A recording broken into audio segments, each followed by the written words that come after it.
Hello students, welcome back. हमने अपनी पिछली वीडियो में पढ़ा था नींव की ईंट के बारे में, जहाँ पर हमने पढ़ा था कि हम अगर अपनी किसी भी इमारत की नींव जो है उसको मजबूत करेंगे तभी जाके जो है इमारत मजबूत होगी।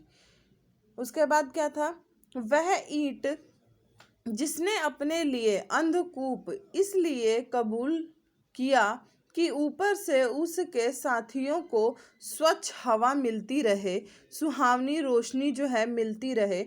वह ईंट जिसने अपना अस्तित्व इसलिए विलीन कर दिया कि संसार एक सुंदर सृष्टि देखे। सुंदर सृष्टि हमेशा ही बलिदान खोजती है, चाहे वह बलिदान ईंट का हो या व्यक्ति का।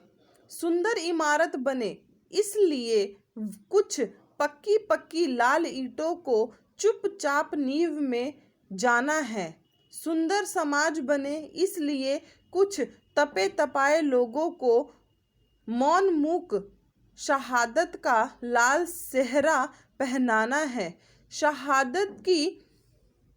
शहादत और मौन मूक जिस शहादत को शोहरत मिली, जिस बलिदान को प्रसिद्धि प्राप्त हुई, वह इमारत का कंगूरा है, मंदिर का कलश है। हाँ, शहादत और मौन मूक यही समाज की आधारशिला होती है।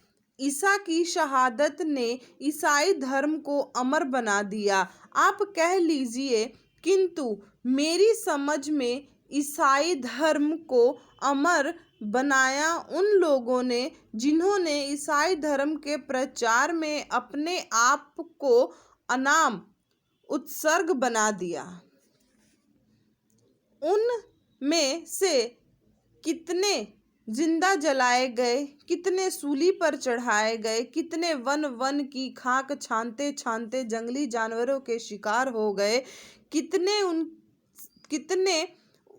उससे भी भयानक भूख प्यास के शिकार हुए। उनका नाम शायद ही कहीं लिखा गया हो, उनकी चर्चा शायद ही कहीं की गई हो, किंतु ईसाई धर्म उन्हीं के पुण्य प्रताप से आज भी फल फूल रहा है। वे नींव की ईंट थे। कौन? जो भूखे प्यासे जंगलों में घूमते घूमते मर गए, वह सब क्या थे? नींव की ईंट थे ईसाई धर्म के। गिरजाघर के कलश आज भी उन्हीं की शहादत से चमकते हैं। आज हमारा देश आजाद हुआ सिर्फ उनके बलिदानों के कारण नहीं, जिन्होंने इतिहास में स्थान पा लिया है। देश का शायद ही कोई ऐसा कोना हो जहां कुछ ऐसे व्यक्ति धनीची नहीं हुए जिनकी हड्डियों के दान ने ही विदेशी वृत्तासुर का नाश किया। हम जिसे देख नहीं सके वह सत्य नहीं है, यह है मूढ़ धारणा।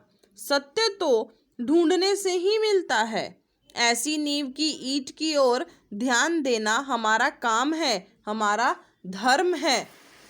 सदियों के बाद नए समाज की सृष्टि की ओर हमने अपना पहला कदम बढ़ाया है। इस नए समाज के निर्माण के लिए हमें नींव की ईंट चाहिए। अफसोस, कंगूरा बनने के लिए चारों ओर होड़ा होड़ी मची है। नींव की ईंट बनने की कामना लुप्त हो रही है। लाखों गांवों का नवनिर्माण, हजारों शहरों और कारखानों का नवनिर्माण, कोई शासक इसे संभव नहीं कर सकता। जरूरत है ऐसे नौजवानों की जो इस काम में अपने आप को चुपचाप खपा दे, जो एक नई प्रेरणा से अनुप्राणित हो, एक नई चेतना से अभिभूत हो, जो शाबाशियों से दूर हो, दल बंदियों से अलग हो, जिसमें कंगूरा बनने का कामना न हो, कलश कहलाने की जिसमें वासना न हो, सभी कामनाओं से दूर हो, वही सभी वासनाओं से दूर हो। उदय के लिए आतुर समाज चिल्ला रहा है, क्या चिल्ला रहा है? हमारी नींव की ईंट किधर है? देश के नौजवानों को यह चुनौती है।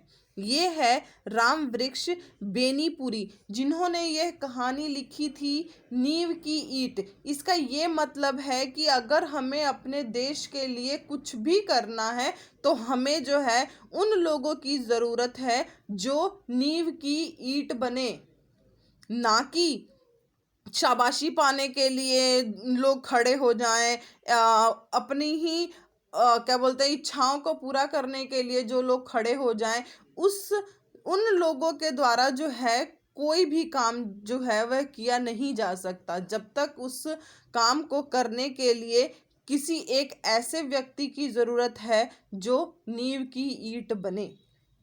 ये है नींव की ईंट कहानी।